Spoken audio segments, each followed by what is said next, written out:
to the Los Angeles Lakers. In that same report, Mark Spears said that this could be a potential deal that would bring none other than the triple-double machine, Russell Westbrook, to Los Angeles.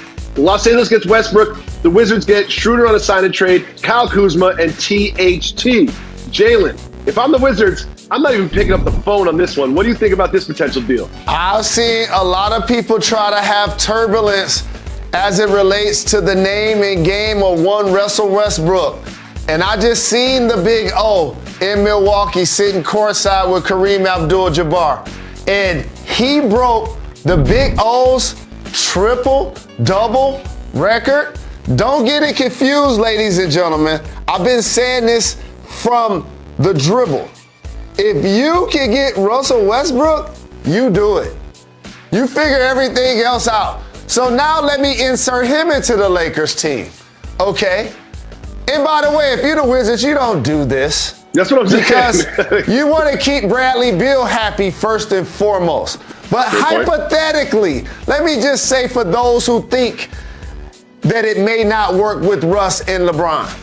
LeBron ain't playing 48 minutes. He ain't playing 82 games, and neither is Anthony Davis. So therefore, you're gonna need somebody that can put up enormous numbers and be extremely productive when they're off the floor in particular. And the other thing, play with pace. Russell constantly is going to continue to push the tempo, which is best for Anthony Davis's game. Again, like you, if I'm the Wizards, I'm hesitant to do it because I want to keep Bradley Beal happy, but I want to go deeper into something you said. I don't want you to underestimate Dennis Schroeder and Kyle Kuzma and the potential of THT if your only goal for the Wizards is to build out your roster around Bradley Beal and invest in what you're trying to do up front. And so again, if I don't see this happening the way it's being projected, but don't solely dismiss the three players that the Wizards would get. That's a good point. I guess if I'm the Wizards GM, the first call I'm making after I hang up the phone with the Lakers is to Bradley Beal and saying, what do you think about this? You know, because you want to keep Bradley Beal happy, as you said, because if I'm the Wizards, I'm doing everything I can to keep that talent in the capital.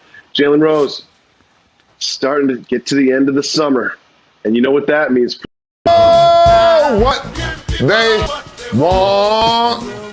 As we turn our eyes towards football, we have one of the best receivers in the game, Adam Thielen of the Minnesota Vikings, joining us there. But we start the show with CP3.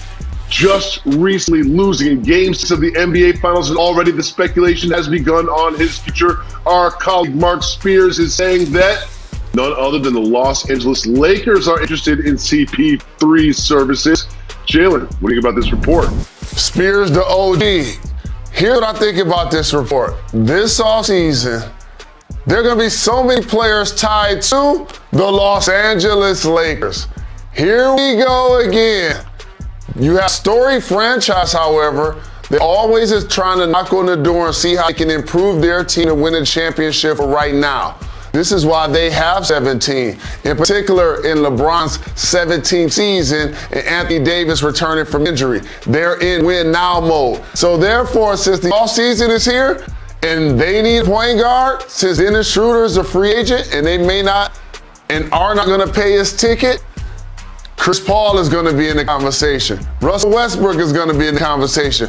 People are going to put Dame in the conversation. What's going to happen with Lonzo Ball? We're going to continue to speculate what they're going to do at that spot until it gets filled. But I got the math for you. CP3 is standing to make 44 US American dollars from Phoenix Suns next year if he doesn't opt out. If he is with the Los Angeles Lakers without a trade, basically, he'll make $9 million. So that math tells me, if I'm CP3, I'm staying in Phoenix.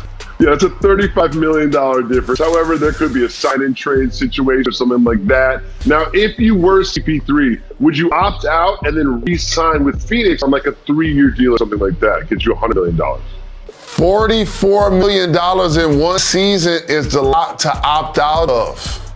Okay? Like, you want to extend that. And or if they're going to rip it up and give you another 3-4 years, you obviously want that. But to me, his best opportunity right now to probably maximize not only getting his money, but also what he's built with the Phoenix Suns. For a Hall of Famer that's accomplished so much, Chris Paul has been to a couple squads these last couple of years having to reinvent himself. So now that he's done that and led the Phoenix Suns to the NBA Finals for the first time since 1993, I would hate to see all of that equity he built up with his relationship with Monty and Devin Booker and helping the young fellas develop like Ayton and Bridges and both of the Cams and Jordan and Payne, and then leave that. I would anticipate that he's going to try to do what he can to stay there. I hope that's what he ends up doing for the game of basketball. He's never going to call me an ass, but if I were him, I would opt in for $44 million in 1 year, see how it goes next year with the Suns. I still feel like he's got a few more years left in him, and then hit free agency after that. Now, Jalen, you hinted at it earlier, but you'll never believe this. Our next topic is about another superstar headed to the Los Angeles Lakers. In that same report, Mark Spears said that this could be a potential deal that would bring none other than the triple-double machine, Russell Westbrook. Well, you know what? With all due respect, Molly, to CP3, you got to go with the Brody. I'm going with Russell Westbrook. We're talking about a guy that is still in his prime. We're talking about a guy that's one of the most polarizing guys in this league. We saw what he did the second half of the season last season, putting up monster triple-doubles when the Wizards were 1,500 games down from being a 500 team. He carried that team and willed them to the playoffs. Now, it didn't go well because he didn't have the personnel, but you put the Brody back home. It takes pressure off LeBron James, who's getting up in age, going into year 19, and now you have Russell Westbrook, a guy that you could pair with Anthony Davis, a guy that's going to take pressure off of them, a guy that doesn't get enough credit for making others around him better. We're talking about a guy that led the league in assists for three times throughout his career. He led the league this year, right? Russell Westbrook is a guy that can also play off the ball. I know that he can't knock down shots like people want him to, but one thing Russell Westbrook is good at, very good at, is slashing to the basket. He's good at getting out in transition. So if I'm the Lakers, I would really consider targeting Russell Westbrook over CP3.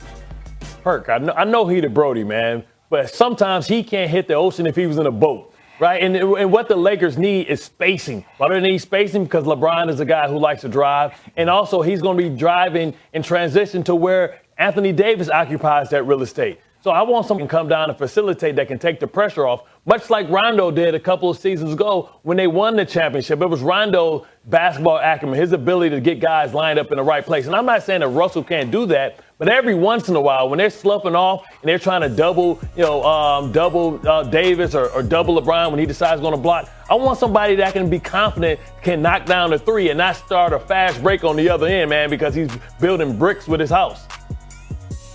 Well, look, first of all, boy, look, let me tell you this. All right, see, people get caught up in the moment, and people tend to forget that Russell Westbrook is a guy that has been to the NBA Finals.